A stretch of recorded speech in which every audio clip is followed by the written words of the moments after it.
Hola, buenos días a todos y todas. Gracias por sumarse a este taller sobre compra pública innovadora que está llevando adelante el Fondo Argentino Sectorial, fondo que dirijo. Y hoy nos acompaña en esta jornada el presidente de la agencia, Fernando Peirano, junto a la vocal del directorio de la agencia, Paula Lenguita, y a quienes les voy a dar la palabra para que nos den la bienvenida previo al comienzo de este taller. Así que Fernando, Paula, bienvenidos. Bueno, muchas gracias Laura, bienvenidos a todos y todas a este taller, esperamos que tengan una muy buena jornada, esta jornada técnica para conocer los detalles respecto de esta acción de promoción que estamos poniendo en marcha, que es una acción de promoción que nos permite entonces este año completar seguramente más de 45 acciones, me refiero a ventanillas, convocatorias y diversos apoyos que estamos brindando con un objetivo muy claro, que es volver a poner de pie al sistema de promoción en ciencia, tecnología e innovación. Un sistema de promoción que hoy tiene un contraste muy fuerte con lo que habíamos visto algunos años atrás, donde se había dejado de lado el apoyo a las pymes, no existían más los ANRs, esas subvenciones que permiten que nuestras pymes desarrollen tecnología argentina, un sistema de promoción que se había reducido a muy pocos instrumentos y que nosotros hemos emprendido un camino en la dirección estrictamente opuesta. Estamos ampliando el volumen de acciones, pero sobre todo estamos diversificando la forma en que apoyamos a nuestros científicos, científicas, a las pymes innovadoras. Esta acción de la compra pública innovadora, esta apuesta a hacer de la demanda una verdadera locomotora para el cambio tecnológico, poder conducir ese cambio tecnológico ajustado a las necesidades que tenga en este caso el Estado como proveedor de bienes y servicios que son indispensables para el desarrollo, es lo que estamos poniendo hoy en marcha. Vamos a apostar a que esa compra del Estado, a esa provisión de bienes públicos, sea entonces una muy buena razón para generar nuevas innovaciones, tener nuevos productos, hacerlo de una manera distinta y de esta manera incentivar, darle la oportunidad a muchos científicos, a muchos tecnólogos, a muchas pymes de poner a prueba, de poner en el mercado, de hacer llegar con una solución social sus ideas, sus proyectos. Así que vamos a aportar un subsidio para esta primera etapa y articular con quién es el decisor en el Estado de la compra pública en cada caso para que ese subsidio dé lugar a un prototipo que después pueda justamente escalarse en un lote seriado o en un lote mayor y que entonces tenga además de la convalidación técnica el volumen comercial suficiente para que esas ideas prosperen a convertirse en nuevos productos y servicios.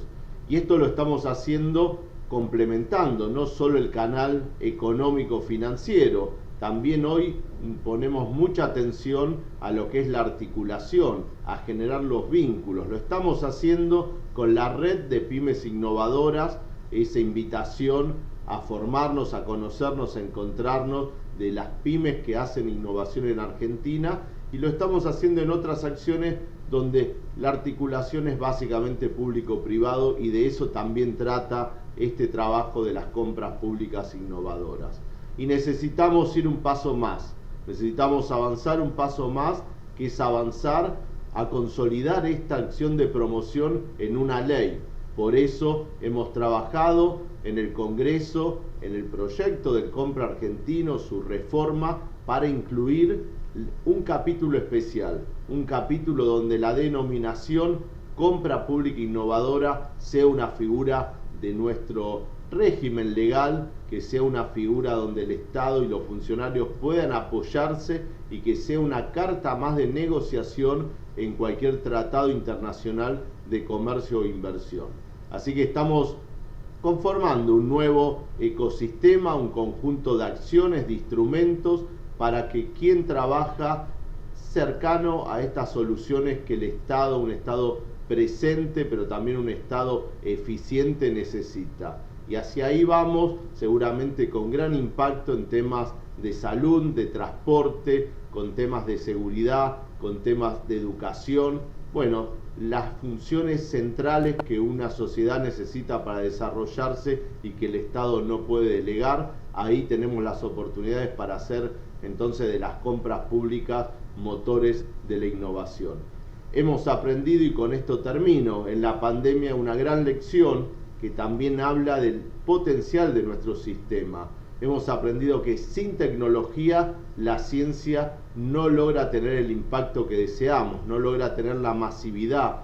Los conocimientos quedan en las bibliotecas, en los anaqueles, no se transforman en dispositivos útiles y concretos que aporten soluciones. Así que sin tecnología no hay ciencia con impacto, pero también aprendimos que sin una ciencia propia no vamos a tener una tecnología argentina pujante que desequilibre, que nos permita participar de los mayores beneficios que el cambio tecnológico trae. Así que apostamos a una vinculación entre ciencia y tecnología renovada, más estratégica, y entonces a los subsidios y a los créditos que la agencia otorga le tenemos que sumar esta vertiente de sumar a los demandantes, de sumar la capacidad de compra del Estado, y hacia ahí vamos con este paso hoy trascendente que estamos dando con este primer llamado a las compras públicas de innovación.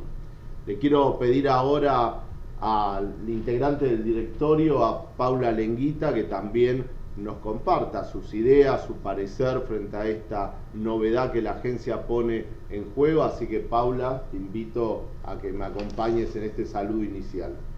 Bueno, buenos días a todos y todas. Contar muy brevemente, porque lo más importante va a suceder en minutos con el intercambio que van a darse a partir de esta proposición de la agencia, ¿no? Pero Paula, sí, por favor, ¿te podrás acercar un poquito más al micrófono? Así te escuchamos mejor. sí decirles muy brevemente que un poco lo hablábamos con Fernando más temprano, haciendo un balance, ¿no?, de esta gestión. La verdad que agradecerles en realidad, porque están permitiéndonos cumplir un sueño. Cuando nosotros empezamos, hablamos mucho, se habló mucho de cierta tierra arrasada en la que nos encontramos a nivel institucional.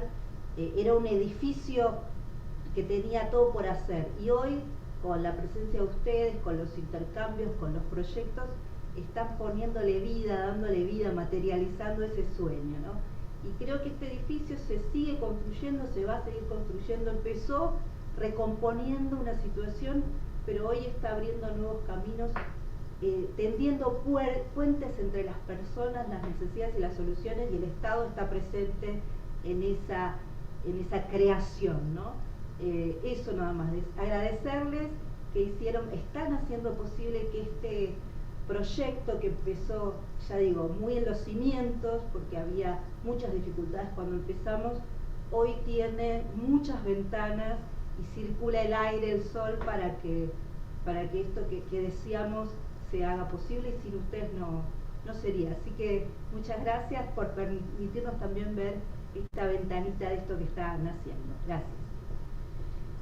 Bueno, muy bien, Laura Toledo, y a todo el equipo del FONARSEC. Bueno, les deseamos que sea un muy buen taller, que este primer paso de este instrumento renueve y amplíe al FONARSEC en sus alcances, y los felicitamos por todo el trabajo técnico hecho hasta este momento. Así que, Laura, te devolvemos la palabra. Bueno, muchas gracias, Fernando, gracias, Paula, también. Y por supuesto sabemos que tienen una agenda comprimida, así que pueden acompañarnos hasta que eso se los permita, y gracias por sus palabras. Bueno, ahora, antes de ya presentarles el material que trajimos, solamente agregar para reforzar lo que Fernando y Paula comentaban: ¿dónde está el poder de la compra pública? Hay estudios internacionales que demuestran que hasta el 12% del Producto Bruto Interno bruto de los países es destinado a satisfacer estos bienes o a cumplir con esta prestación de bienes y servicios para las personas, para la sociedad, para tener una sociedad más desarrollada.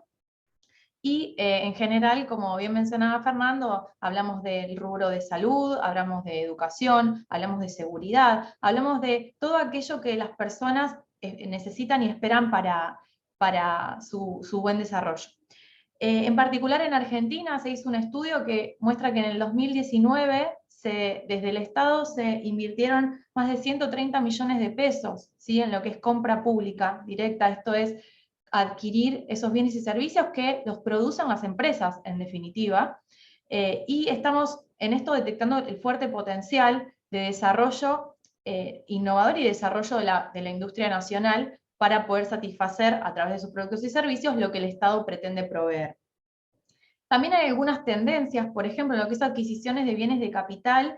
¿Quiénes toman esas decisiones de compra? Los estados, pero en muchos casos el tema de adquisición de bienes de capital está centralizado en provincias y municipios. Y es por eso que van a ver que ahora cuando entremos en detalle de la convocatoria, como demandantes o como promotores de la innovación, vamos a tener también incluidas a estos niveles de gobierno, ¿sí? Así que, bueno, ahora sí, le pido a Vanessa, que es nuestra directora de evaluación dentro del fondo, ella va a compartir una presentación. Yo voy a tomar solamente las primeras diapositivas para completar esta introducción, y luego vamos a tener el abordaje técnico de todas las bases, que siempre les pedimos que lean las bases de la convocatoria, porque ahí están las claves para poder postularse y ser evaluado el proyecto.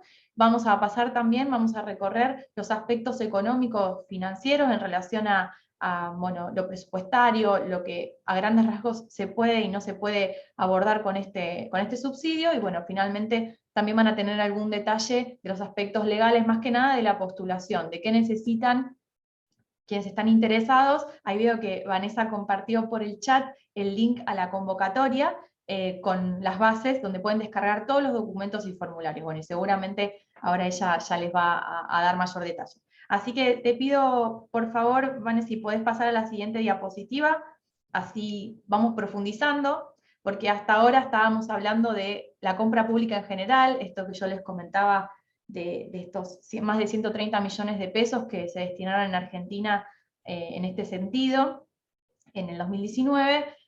Como innovadora, estamos incorporando esta palabra de lo innovador, es un procedimiento que el Estado lleva a cabo cuando promueve contratar algo que todavía no existe en el mercado, ¿sí? Donde están definidas las sus especificidades, lo funcional que debemos cumplir, o sea, qué necesidad de la población se desea atender, pero todavía ese producto no está disponible, ¿sí? Ya veremos algunas variantes de esta no disponibilidad, qué significa, pero lo que sí sabemos y tenemos por certeza es que al no existir en el país, seguramente van a ser necesarias desarrollar actividades de I+D+I, ¿sí?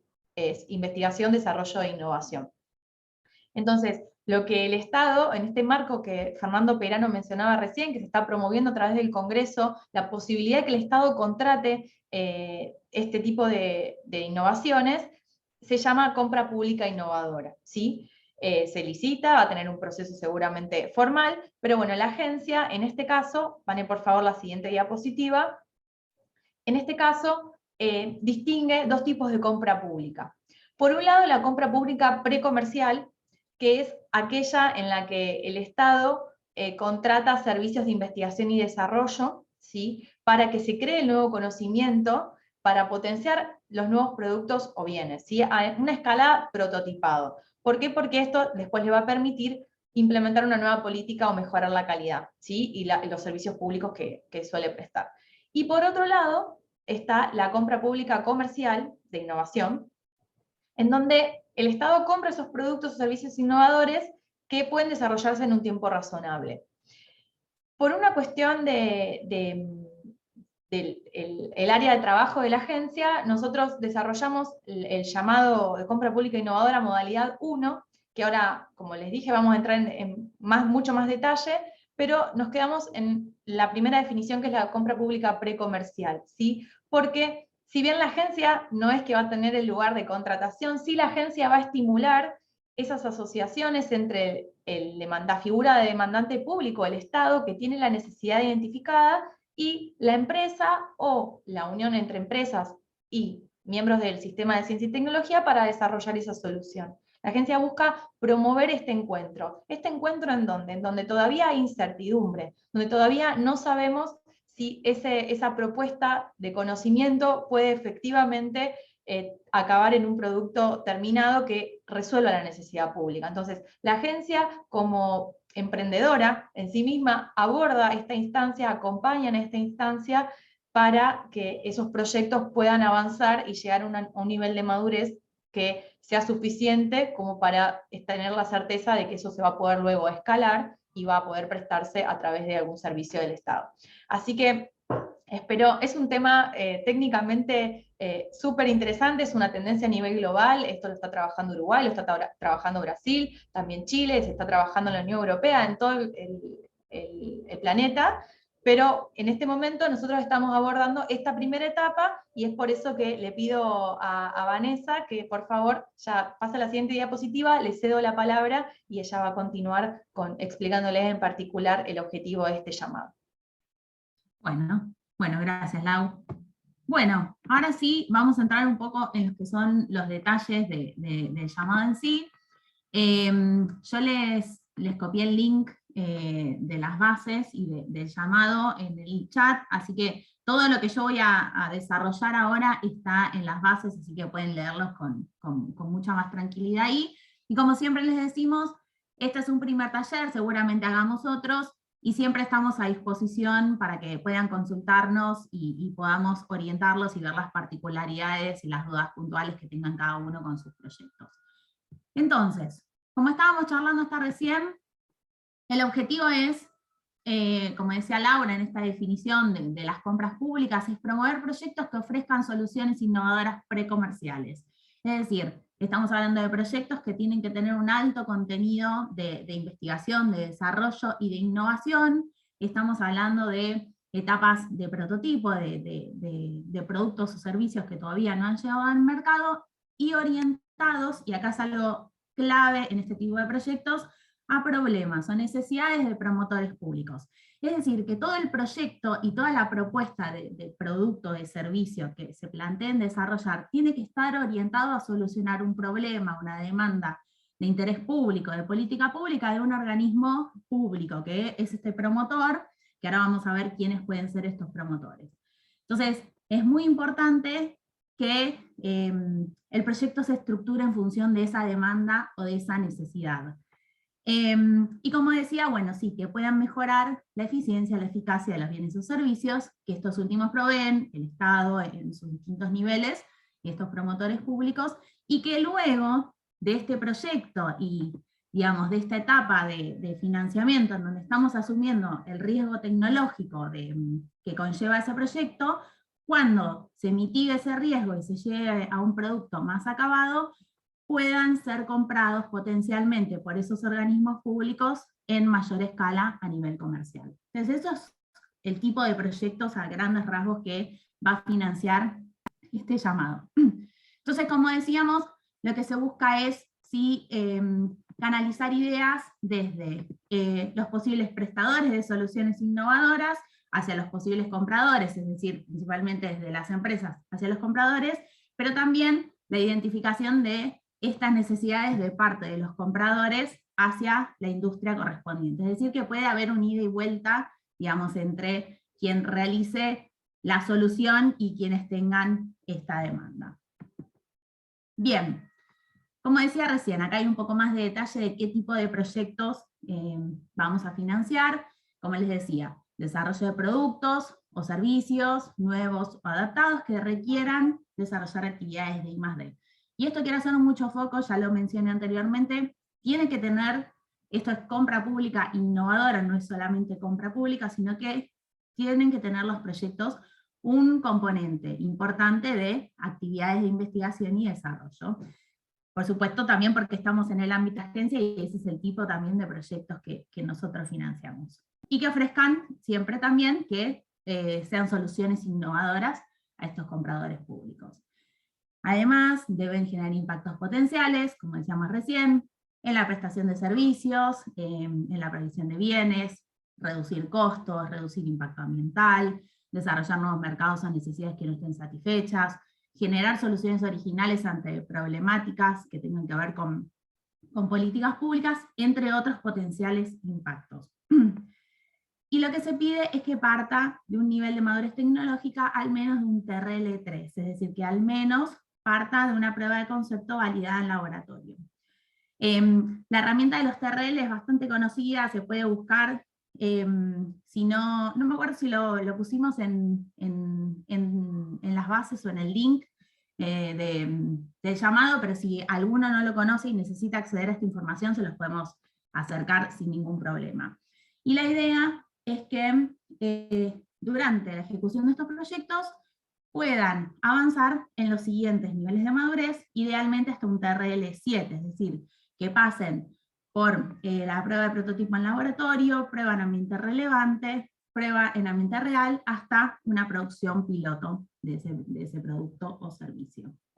Van a ver que en los formularios se les pregunta desde qué nivel de madurez parten y a cuál planean alcanzar, y que, bueno, por supuesto, lo puedan justificar. Bien, ¿quiénes pueden ser beneficiarios? Ahora vamos a ver quiénes pueden ser beneficiarios y quiénes pueden ser promotores. Sí o sí, beneficiarios, digamos, tiene que ser una empresa nacional privada.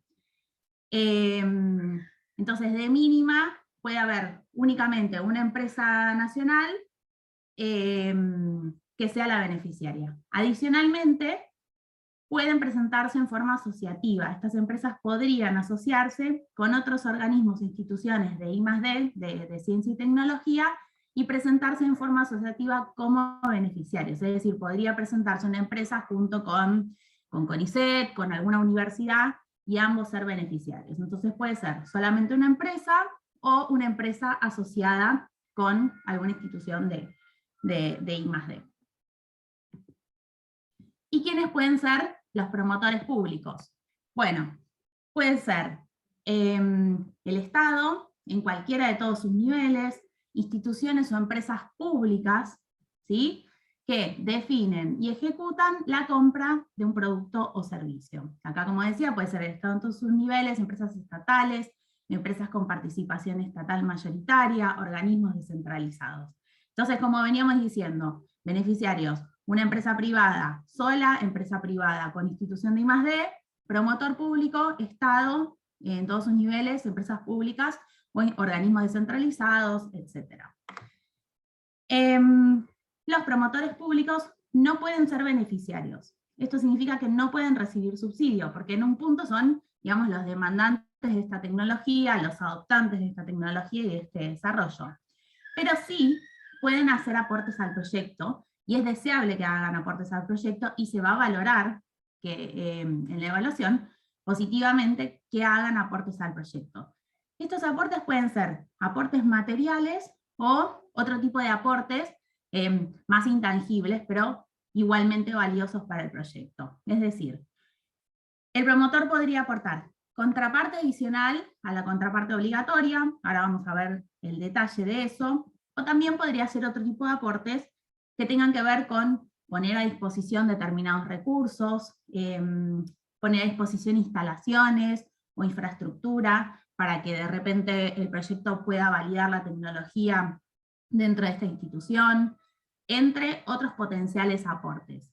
Pero como veníamos diciendo, no solo se espera que el proyecto esté orientado a la resolución y a la solución de esta demanda de parte de un promotor público, sino que este promotor público, si bien no puede recibir subsidio, tenga un nivel de vinculación y esté altamente involucrado en el proyecto también. Además, este promotor público va a firmar el contrato junto con el beneficiario y la agencia. Entonces también es parte responsable de la ejecución de este proyecto. Bien, en cuanto a los plazos, estos son proyectos de 18 meses. Son proyectos relativamente cortos, tampoco estamos pensando proyectos de muy largo plazo, porque se piensa también en soluciones muy concretas a problemas muy específicos. Entonces la ejecución tanto técnica como financiera va a ser de 18 meses y eso cuenta a partir de la firma del contrato. Algo que creo que no mencioné es que se trata de una ventanilla. Ahora igual creo, vamos a ver desde cuándo está abierta, pero se trata de una ventanilla. Entonces no tiene fecha de cierre este llamado. Está abierto y ustedes pueden presentarse en cualquier momento. Como ven acá, el financiamiento son fondos del BID y hay hasta 200 millones de pesos. Con lo cual también sugerimos que traten de ir presentándose en la medida de lo posible, lo antes posible, porque hay una limitación y hay un monto determinado disponible, y la ventanilla estará abierta seguramente hasta que esos recursos en principio se terminen. En cuanto a la distribución de los fondos, cada proyecto puede pedir un monto máximo de 40 millones. Y la distribución entre subsidio y contraparte de los beneficiarios es 65-35.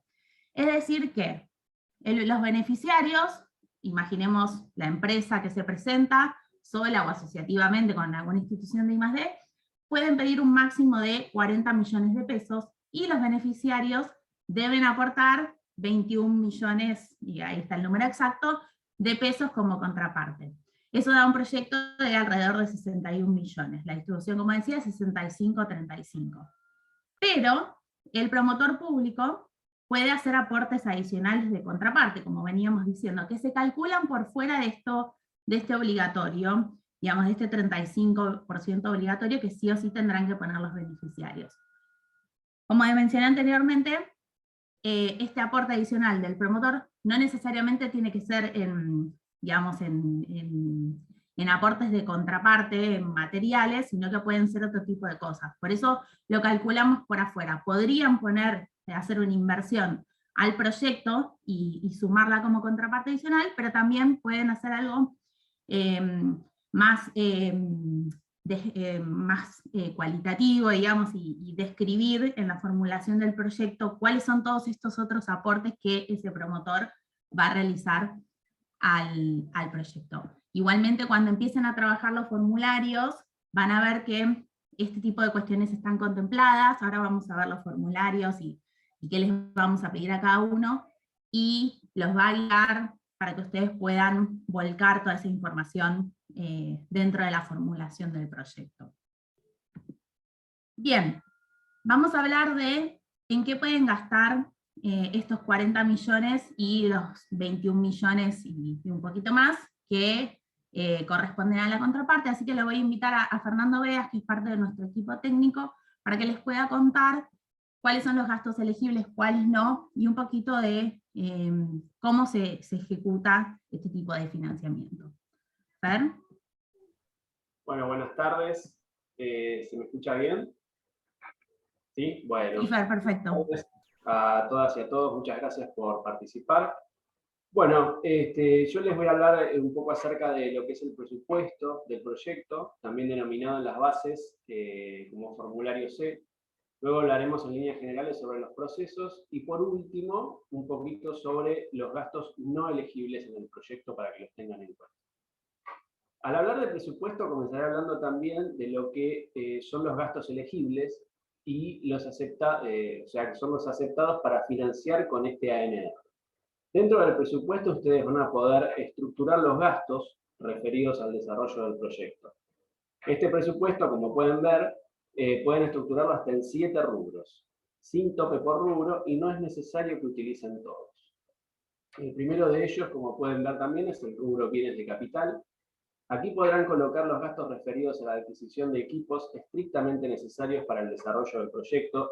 En todos los rubros vamos a decir lo mismo. Los gastos, una de las condiciones para ser elegibles, tienen que ser estrictamente necesarios para el desarrollo del proyecto.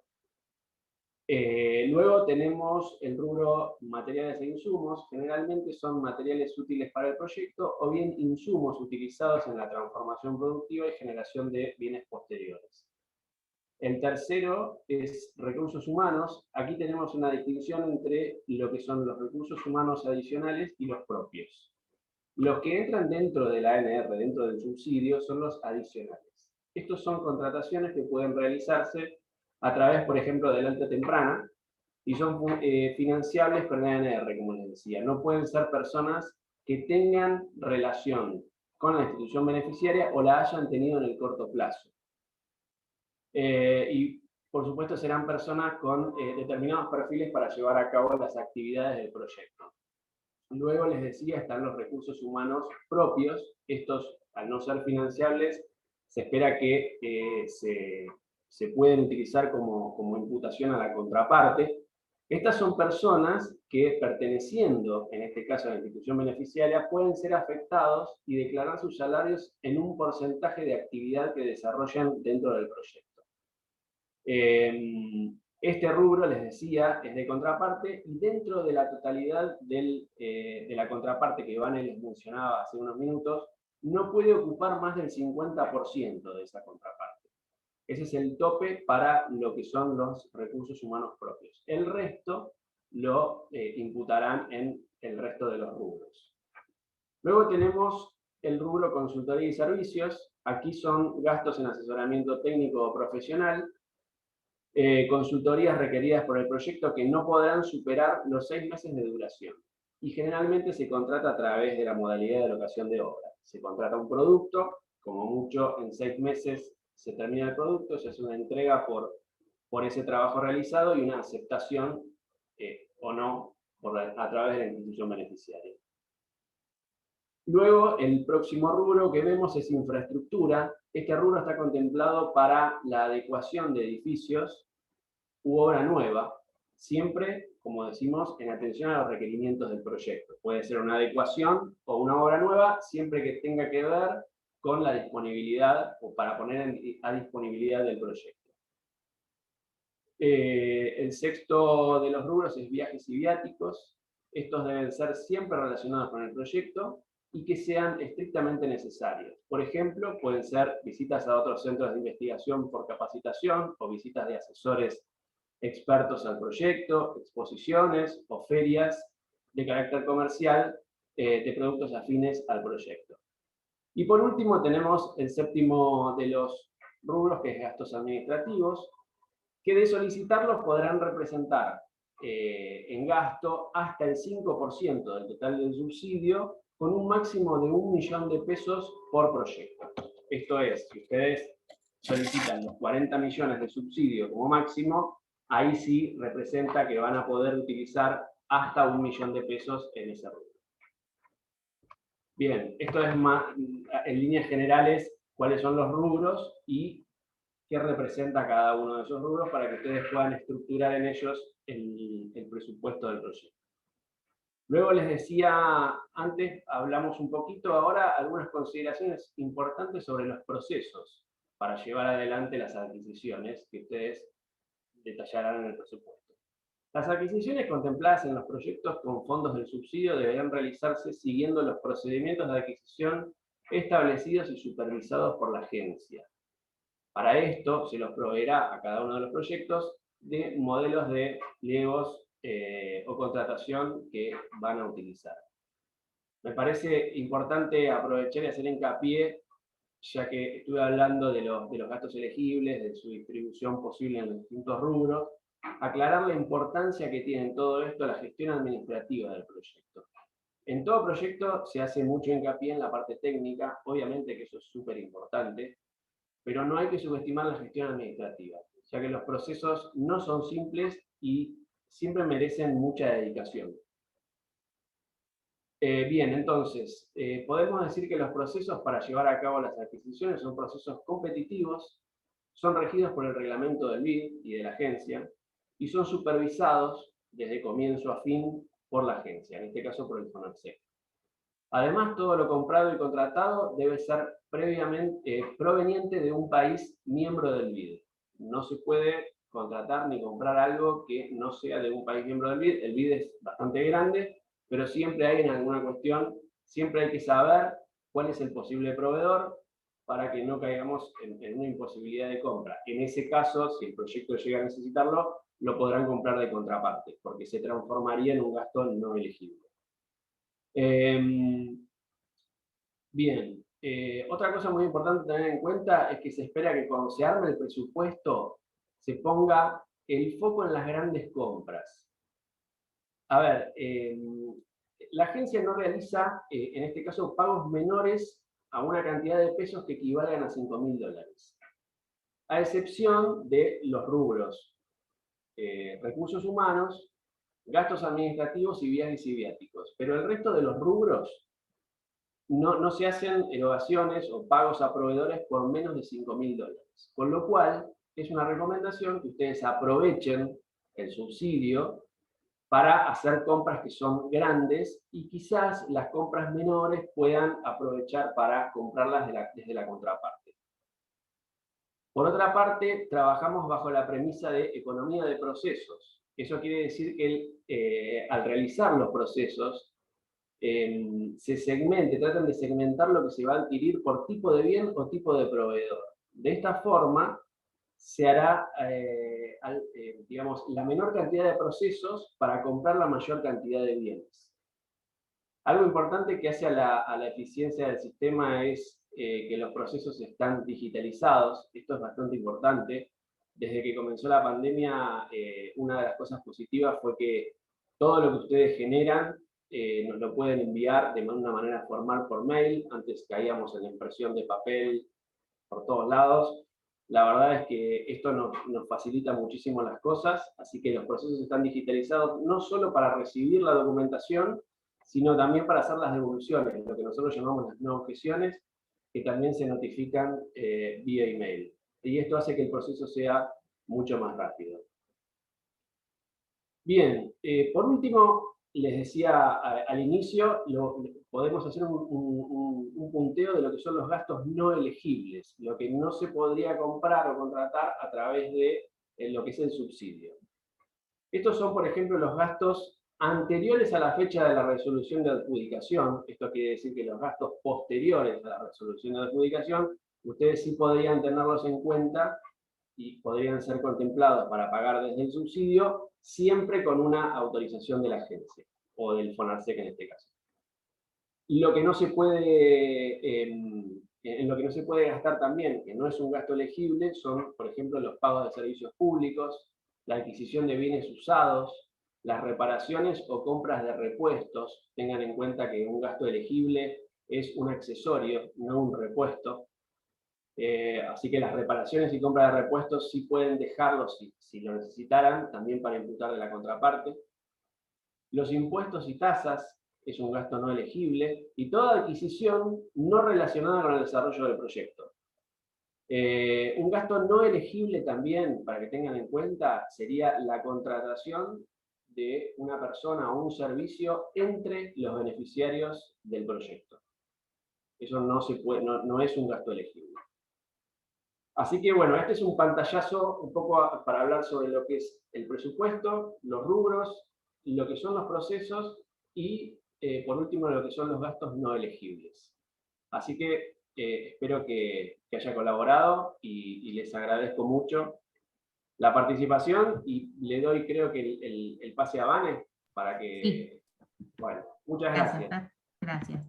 Me pasé una. Bueno, gracias.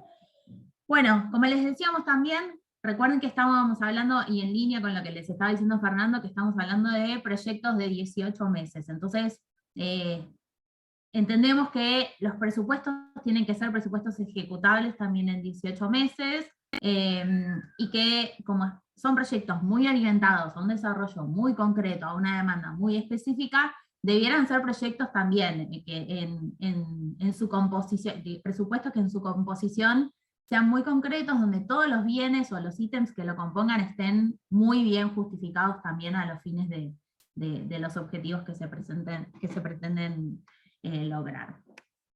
Entonces, bueno, como les mencioné en algún momento también, esto es una ventanilla abierta, a diferencia de una convocatoria en donde hay una fecha de apertura y una fecha de cierre.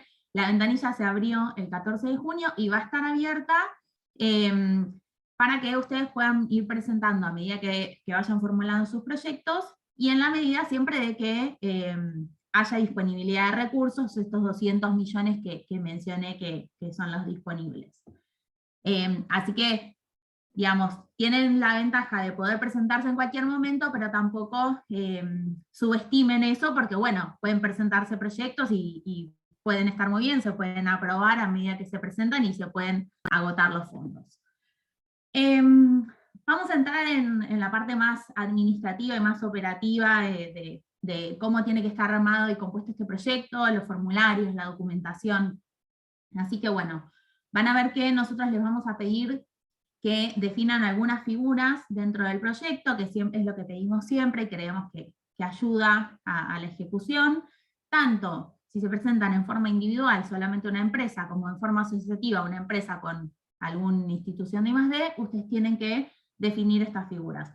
Luego ustedes definirán quiénes son las personas adecuadas, tanto dentro de esa empresa o de esa asociatividad, para ocupar cada uno de los roles. Eso es libre, lo pueden definir como ustedes quieran.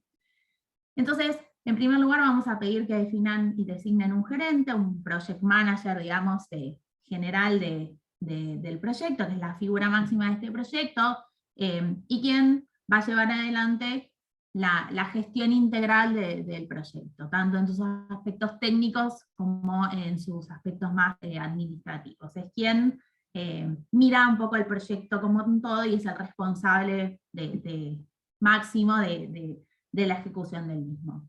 Luego les vamos a pedir la designación de un director técnico o directora técnica en forma titular y suplente, que es quien se ocupa más de la parte técnica, como dice su nombre, y lleva adelante el plan de desarrollo, las actividades de ingeniería, bueno, la parte más técnica del proyecto en sí. Y por último les vamos a pedir que designen un responsable administrativo y legal, lo que nosotros llamamos el RAP, también en forma titular y suplente, que es un poco quien se comunica en lo operativo con la agencia, es la autoridad para notas, quien debe firmar todas las compras y los procesos que se presenten para la ejecución de este proyecto. Así que sugerimos que sea alguien que esté disponible para todas estas cuestiones administrativas cotidianas que va a tener el proyecto.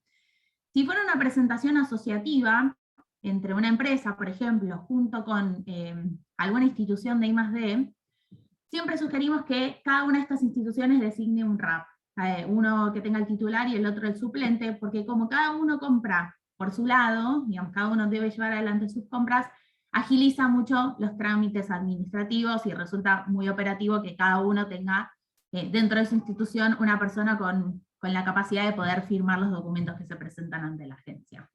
Cualquier duda sobre esto, igual, por supuesto, pueden consultarnos. Y acá vamos a los formularios. Como les decía, todo esto está en las bases y está detallado. Pero bueno, les vamos a explicar qué es lo que tienen que presentar y vamos a ir viendo cómo tienen que hacerlo. En primer lugar, y una de las cosas más importantes, es que tienen que presentar una nota del promotor público. Van a ver en las bases que hay una descripción de los contenidos mínimos que tiene que tener esta nota, y subimos un modelito con esos contenidos mínimos que tienen que tener, para que al menos esos aspectos mínimos y fundamentales estén abarcados dentro de esa nota. Por supuesto que pueden agregar más, pero quiero recalcar acá esto que veníamos diciendo antes de la importancia de que el proyecto esté estructurado en función de esta demanda. No es simplemente hacer un desarrollo o prestar un servicio que potencialmente algún organismo del Estado pueda ser de interés o pueda resultar atractivo o lo pueda comprar. Lo cual tiene valor en sí mismo, pero no es lo que busca este llamado. Acá lo que se busca es resolver una demanda específica de un promotor concreto. Entonces, tiene que ser determinado organismo, empresa pública, además, o quien sea dentro de los promotores elegibles, que tiene una demanda muy específica, que en esa nota se pide que detallen, que justifiquen, y que aporten elementos para fundamentar todo eso, y que el proyecto se estructure a resolver esa necesidad. ¿Sí? Puedo sonar repetitiva, pero quiero dejar bien en claro, porque ese es el objetivo de esta convocatoria. Así que bueno, la nota, y se pide que se la firme alguna autoridad del promotor público. Luego tienen una serie de formularios que, si han presentado proyectos con nosotros, son los mismos de siempre, adaptados por supuesto a este llamado, pero bueno, hay un formulario A, que es la ficha informativa, que es la descripción técnica del proyecto. Van a ver que los va guiando en los distintos aspectos que les pedimos. Luego hay un formulario B, que es un cronograma, un Gantt, una línea de tiempo con actividades para ver el plan de trabajo que se propone desarrollar.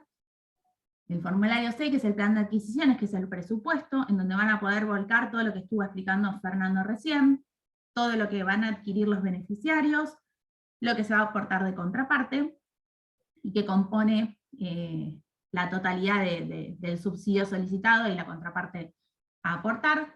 Un formulario D de flujo de fondos, que lo solemos solicitar. También tienen a disposición una guía para armar el flujo de fondos, así que pueden guiarse con eso.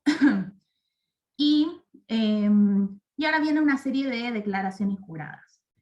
Si el proyecto se presenta con un único beneficiario, digamos solamente una empresa y además el promotor, no es necesario que completen la declaración jurada de asociatividad.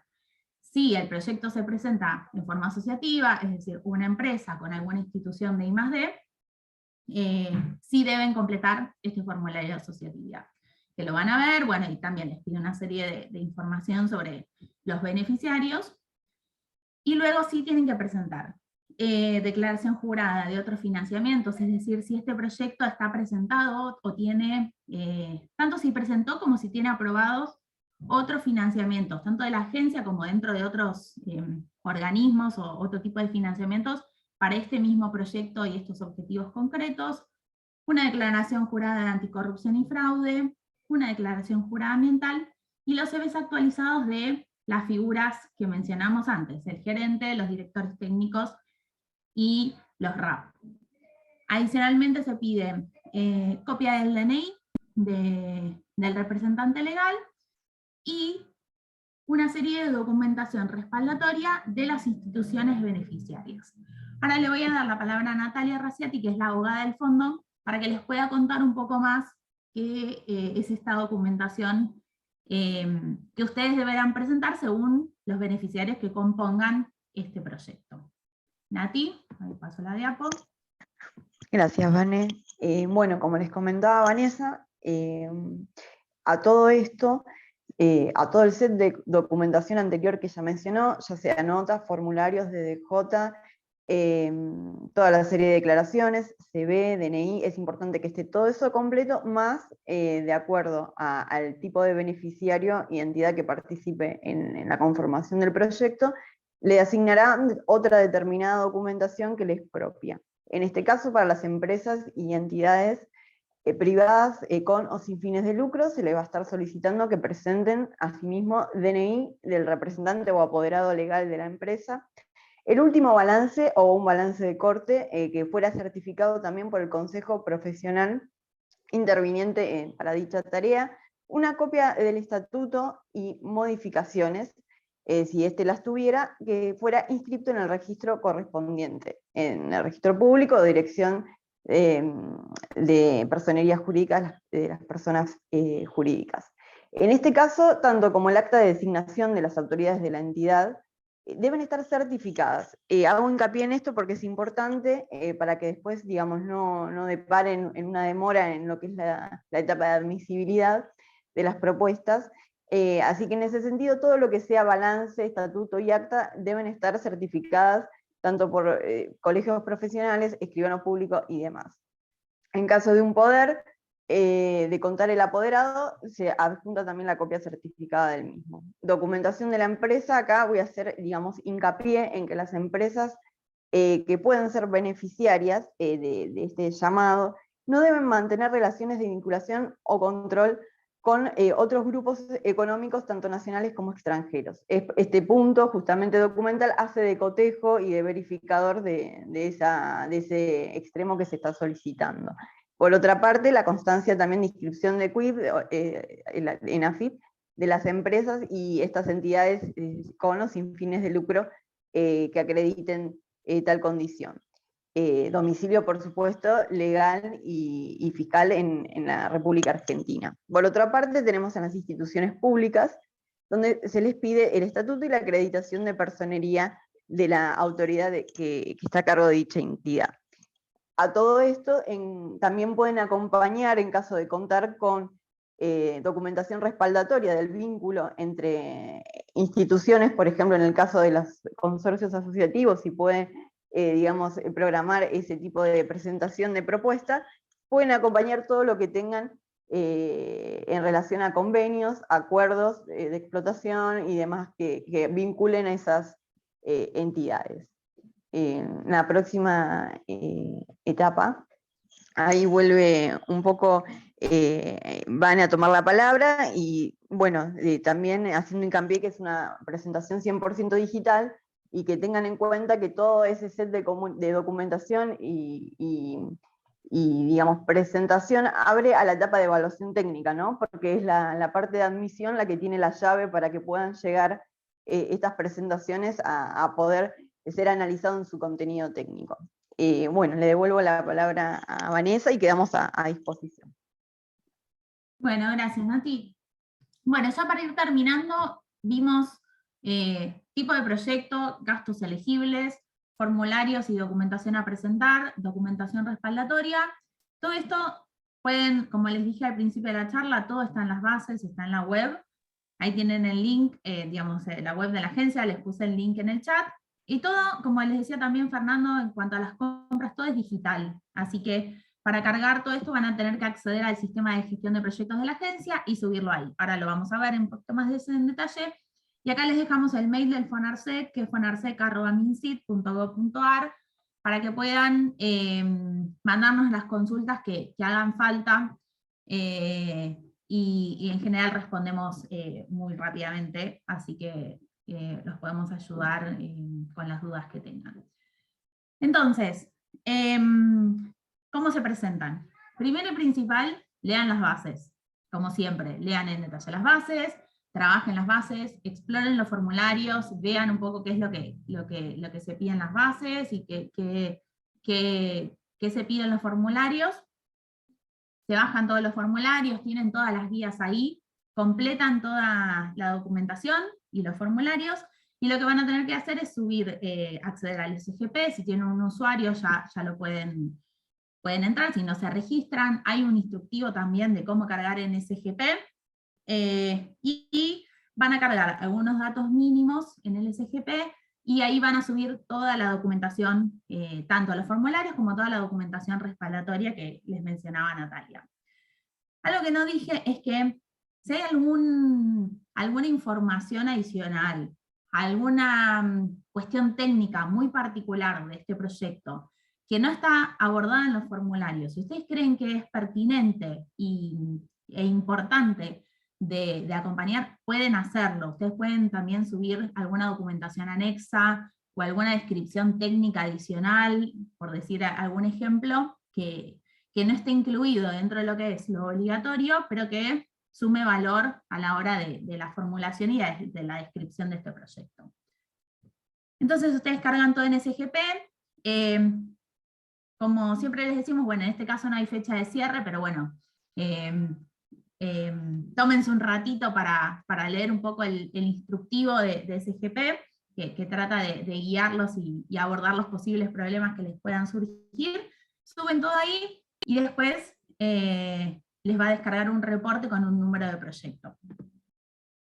Ya para ir finalizando, esta es un poco la línea de tiempo de cómo sigue este llamado. Como decíamos, es ventanilla, así que el momento se empieza a correr a partir que ustedes presentan su proyecto en SGP. Después hay una revisión de admisibilidad legal, donde se mira que todas estas instancias y toda esta documentación que se solicita esté presentada en tiempo y forma.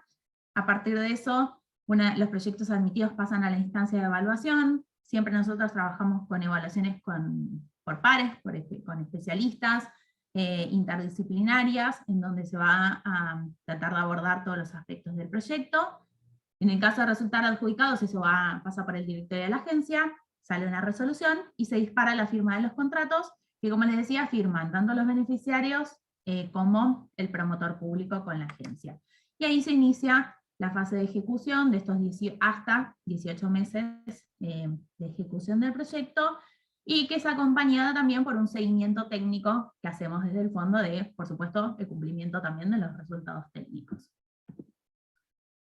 Acá simplemente es mostrarles un poquito los criterios de evaluación, que también están dentro de las bases. Hay una grilla con cuáles son los criterios con los cuales vamos a evaluar estos proyectos, que tiene que ver con los antecedentes y las vinculaciones estratégicas de los beneficiarios, y también con el promotor, si hay aportes adicionales de parte del promotor, la coherencia y la pertinencia de la propuesta, si se ajusta a los objetivos del llamado, la coherencia del plan de trabajo, de su presupuesto, etcétera, del proyecto como un todo, las capacidades de gestión, que Fernando Beas lo remarcó muy bien, que cuente con capacidad interna para gestionar el proyecto, tanto desde lo técnico como desde lo administrativo, que no es un dato menor, y los recursos de impacto, tanto en cuanto a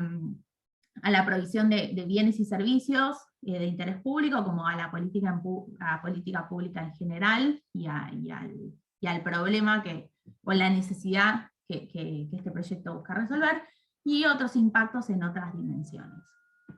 Así que bueno, hasta acá, acá les dejamos nuevamente el mail, que es fonarset@mincit.gov.ar, así que hasta acá les mostramos un poco de qué se trata este llamado, y esperamos, bueno, que les haya servido y haya aclarado un poco las dudas. Si les parece, lo que podemos hacer es abrir la ronda de preguntas. Si, como hizo Cristian muy bien, si levantan la mano con la función del Zoom mejor, si no, pueden ponerlas en el chat y las intentamos responder a medida que vayamos pudiendo. Sí, Cristian. Hola Vanessa, gracias, y a todo el equipo por la presentación, la verdad que muy claro como siempre. Tengo, al ser una línea nueva, tengo varias cosas, son algunas más conceptuales y otras más operativas, así que las tiro todas y después ven quién lo puede responder. Ay, gracias Laura, que ahí te veo otra vez con la cámara por la presentación.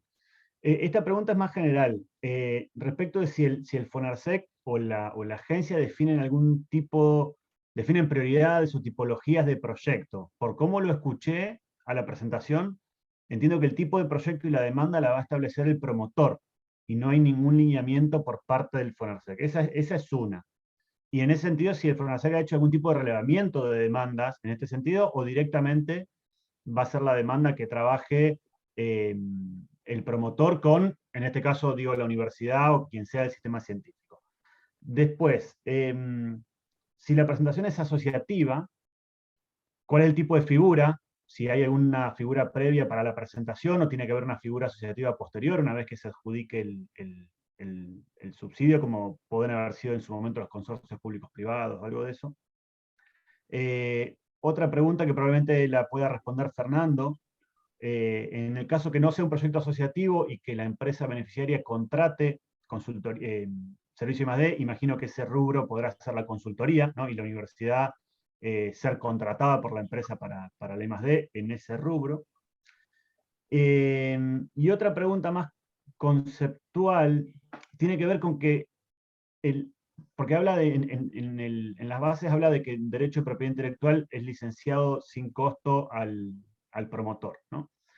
Mi pregunta es la siguiente: ¿qué pasa si el desarrollo que se hace en conjunto es más que un derecho de propiedad intelectual, una capacidad de prestación de servicio? Voy a poner un ejemplo.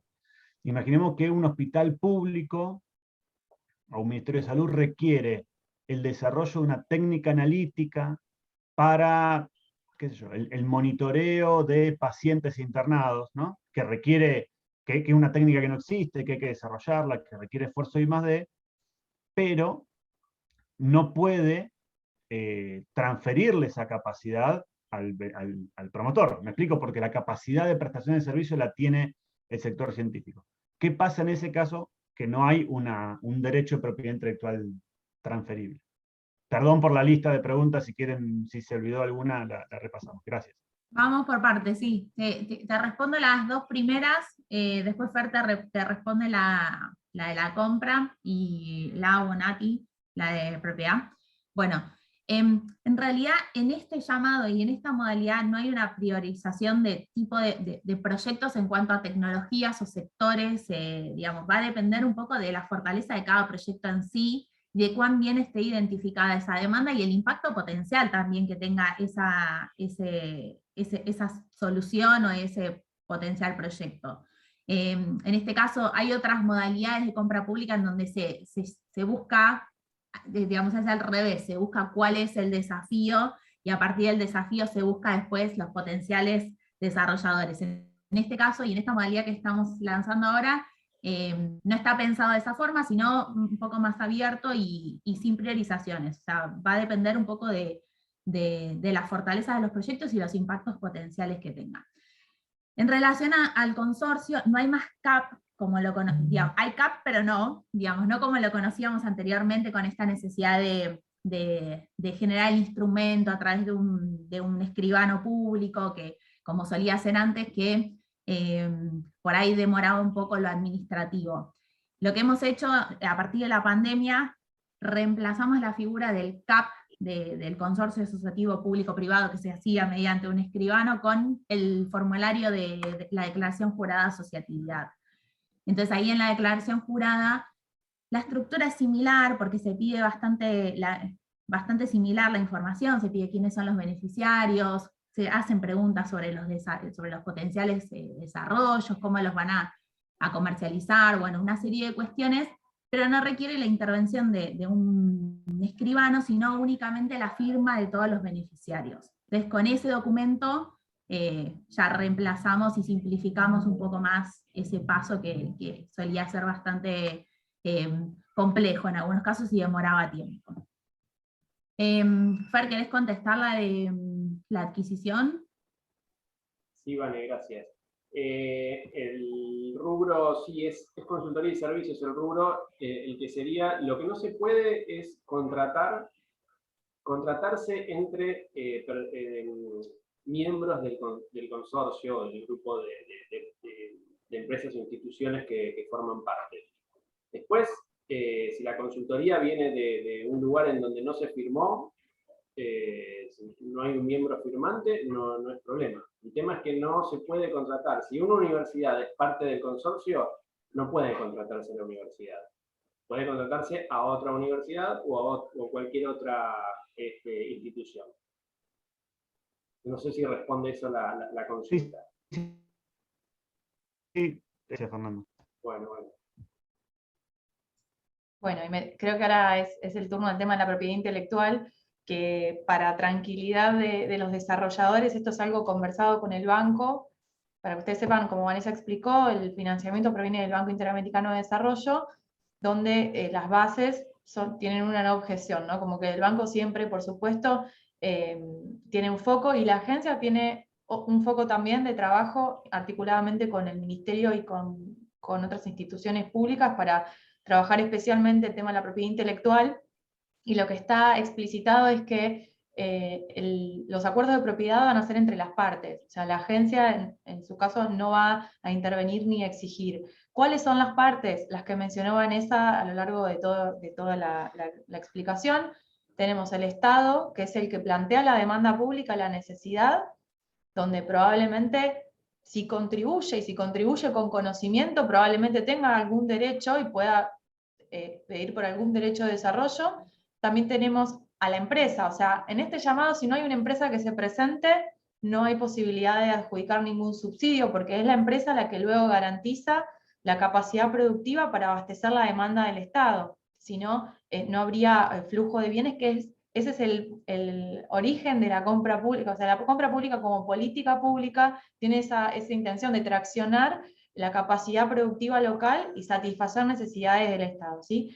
Y después puede entrar de manera opcional, pero lo recomendamos fuertemente, la institución pública con su conocimiento. Entonces, puede ser que la propiedad intelectual sea exclusivamente de la institución pública y explotada, licenciada por la empresa para prestar este bien o servicio al Estado. Puede ser que sea compartida por las tres partes o las combinaciones que se les ocurran. En este sentido, la agencia no sentó ninguna línea en la que pretende intervenir porque entendemos que esto es algo a negociar entre las partes involucradas en el proyecto. Como puede ser variable esas partes involucradas, pueden ser también así los resultados, ¿no? Entonces, en ese sentido, nos mantenemos con esta política.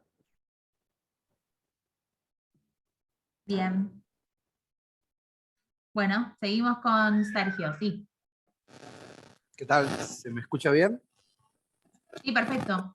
Sí, tengo una consulta respecto de contrapartes. ¿Sí?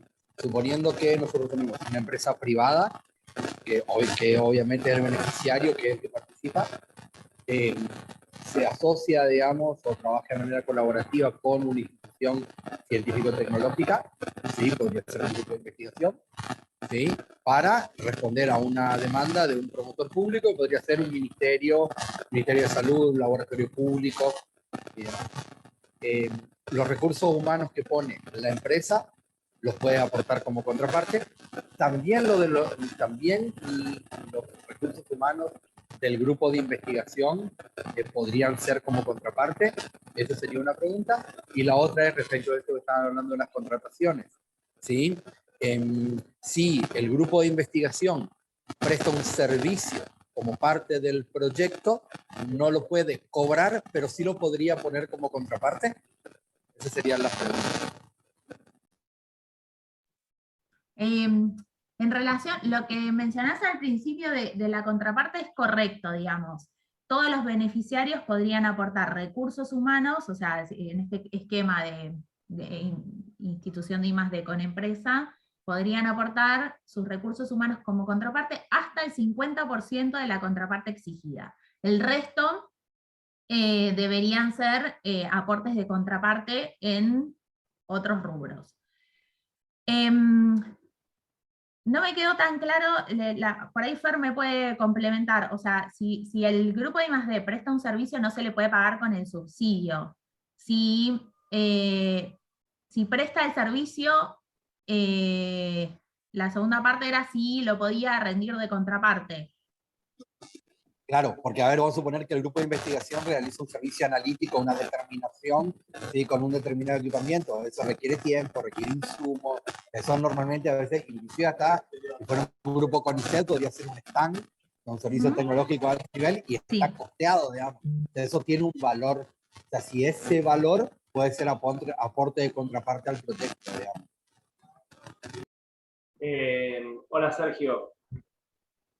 La contraparte, la contraparte son los mismos, en principio son los mismos rubros que para el subsidio. Por contraparte piensan comprar materiales, bienes que forman parte del proyecto, pueden ser imputables a la contraparte. No un servicio que generen que no tiene nada que ver con el proyecto y que lo genera el grupo de investigación que está dentro del proyecto. O sea, la contraparte es exactamente lo mismo que se aporta hacia el proyecto, pero desde una fuente de financiamiento que no es el subsidio. ¿Sí? Digamos, se pide un 65% del proyecto se subsidia y se pide a los proyectos que aporten un 35% para generar lo mismo, el mismo producto, pero desde la contraparte. Tienen los rubros. No se puede poner algo que se genera a partir de otra cosa, pero todo tiene que estar involucrado en el proyecto. De hecho, dentro de lo que sea la explicación del proyecto, probablemente eso que vayan a generar vaya a formar parte de lo que es el objetivo del proyecto y será considerado o no en lo que es la evaluación. No sé si me explico. Todo tiene que ir, tanto subsidio como contraparte, tiene que ser aportado por el subsidio o por la contraparte en función del objetivo del proyecto. Y las dedicaciones de las personas tienen que ir en el porcentaje de dedicación que le den al proyecto.